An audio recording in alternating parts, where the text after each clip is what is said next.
Good morning, students. Class 4th, subject English reader, poem The Indian National Flag. Students, Indian national flag का क्या meaning है? अब हम सभी को पता होगा, हमारे भी जो तिरंगा है, हमारे देश का जो ध्वज है, भारत का राष्ट्रीय झंडा तिरंगा। आप सभी को पता है अपने तिरंगे के बारे में। Work in groups, look at the colour. आप ग्रुप में काम करते हैं, इन तीनों रंगों को देखें। What according to you do they stand for? आपके अनुसार ये कलर्स किस किस चीज़ का प्रतीक है? इस झंडे में ये तीनों कलर ही क्यों लगाए गए हैं? किस चीज़ का प्रतीक है झंडे के अंदर? Reading first unfurled was the Indian tricolor on Everest, the world's highest peak. All the three colors are deliberated to give some message and to speak. First unfurled. Unfurled मैंने क्या होता है? फहराया, फहराना, झंडा। सबसे पहले, फर्स्ट मैंने पहले, सबसे पहले भारत का जो राष्ट्रीय तिरंगा, भारत का जो राष्ट्रीय ध्वज फहराया गया। कहाँ पर फहराया गया? एवरेस्ट पर, दुनिया की सबसे ऊंची चोटी पर। On Everest the world highest peak, क्योंकि एवरेस्ट, माउंट एवरेस्ट है, दुनिया की सबसे ऊंची जगह है, ऊंची चोटी है। All the three colours are deliberated to give some message and to speak. Deliberated मैंने मीन्ड, जो तीनों रंगों का विचार किया गया है, तीनों रंगों के बारे में बताया गया है, ये कुछ संदेश देने के लिए और बोलने के लिए है। ऑल द थ्री कलर्स, ये तीनों रंग, deliberated to give some message and to speak, ये कुछ संदेश देने के लिए है, एंड टू स्पीक, और बोलने के लिए है। Dark saffron white and Indian green, तीनों रंग आप जानते हैं। सबसे पहले कौन सा कलर होता है? केसरिया, केसरिया, सफ़ेद और हरा रंग। Dark saffron white and Indian green, गहरा केसरिया, सफ़ेद और भारतीय हरा। The three colours of our national flag, ये हमारे जो तीनों कलर हैं, ये हमारे राष्ट्रीय झंडे के अंदर हैं, जो कि कुछ संदेश देने के लिए, बोलने के लिए कुछ संदेश दे रहे हैं। ये कलर्स कुछ हमें बता रहे हैं। इन कलर्स की कुछ इम्पोर्टेंस है। ये तीनों रंगों का कुछ प्रतीक है, किसी चीज़ के बारे में हमें ये मैसेज देते हैं। ये तीनों रंग, the three colours of our national flag, ये तीन रंग हैं हमारे भारतीय झंडे के। All in horizontal rectangular bar seen, place top to bottom, never to सैग।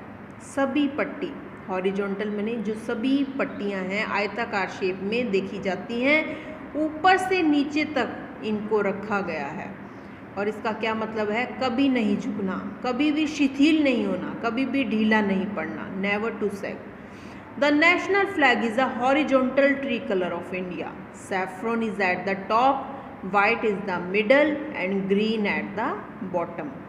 ये ऐसे कलर में है, हॉरिजॉन्टल फ्लैग है, और ये हॉरिजॉन्टल ट्री कलर इंडिया के सैफ्रॉन वो टॉप पे है, वाइट हमारे मिडल में है, और ग्रीन कलर हमारी जो है बॉटम में है। The green band at the bottom says to all increase and greenery and agriculture. The white band in the middle gives us the message of peace, truth and culture. नीचे की जो हरी पट्टी है, सभी से कहती है हरियाली और खेती बढ़ाओ। क्या कहती है? हरियाली और खेती बढ़ाओ। The white band in the middle gives अस, और जो बीच में सफ़ेद पट्टी हमें शांति और सच्चाई और संस्कृति का संदेश देती है। The white band in the middle, जो बीच में मिडल पट्टी सफ़ेद रंग की है, द मैसेज, क्या मैसेज देती है हमें? पीस का, शांति का, ट्रुथ, सच्चाई का, एंड कल्चर, संस्कृति का संदेश हमें देती है। The saffron colour represent courage and sacrifice.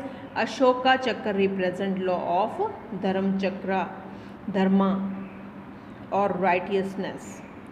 Saffron tell us to brave and courageous. Saffron colour हमें क्या बताता है? केसरिया रंग हमें बहादुर और साहसी बनने के लिए कहता है। The saffron colour represent courage and sacrifice, ताकि हमारे देश को हमारी ज़रूरत पड़ने पर never hesitate to sacrifice in the national needs, जब हमारे देश को हमारी ज़रूरत पड़े तो हम अपने बलिदान देने में संकोच न करें, हम अपने देश के लिए मर मिटें। हमारे देश पे कोई भी हमारी उस पर दिक्कत आए तो हम अपने प्राणों की अपने देश के लिए अपने प्राणों की आहुति भी दे दें। अपने देश के लिए हम अपने त्याग करने को हमेशा तत्पर रहें। The 24 spokes at the central say on the path of progress always possessed, जो इसके अंदर 24 तीलियां हैं जिसे हम अशोक चक्र कहते हैं। एक गोल चक्र है जो हमें क्या कहता है, अशोक चक्र प्रगति के पथ पर आगे बढ़ने को कहता है। हमें क्या कहता है, प्रगति के पथ पर आगे बढ़ने को कहता है कि जो है हमें हमेशा आगे बढ़ना चाहिए। Ashoka Chakra represent law of dharma and righteousness, हमें आगे बढ़ने के लिए कहता है। Do you know that khadi made of khadi a hand spun Indian cloth, it symbolizes the pride of the nation. The design and color tell us what we need to do for progression. Do you know that khadi or hand spun cloth is the only material allowed to be used for the flag? केवल खादी के से बने material का कपड़े जो होते हैं, खादी से बना जो मटेरियल होता है वो राष्ट्रीय झंडे में यूज़ किया जाता है। And raw material for khadi is restricted to cotton, silk and wool, उसमें रेस्ट्रिक्ट किया गया है, मना किया गया है। Made a khadi handspun Indian cloth, इसमें राष्ट्रीय झंडे में खादी से बने जो है झंडा बनाया गया है। और इस झंडे का डिज़ाइन और रंग हमें यह कहता है कि हमें खादी से बना एक हाथ से काता हुआ भारतीय कपड़ा पहने। The design and colour tell us what we need to do for progression, इसके जो डिज़ाइन है, कलर है, ये हमें बताते हैं कि हमें प्रगति, मतलब इसके जो हाथ से काता हुआ भारतीय कपड़ा पहने और हमें प्रगति करने की आवश्यकता है, हमें प्रगति करने की ज़रूरत है। इसलिए ये हमारा राष्ट्रीय झंडे के बारे में थी ये पोएम भी। हमें अपने देश के लिए, अपने देश की सुरक्षा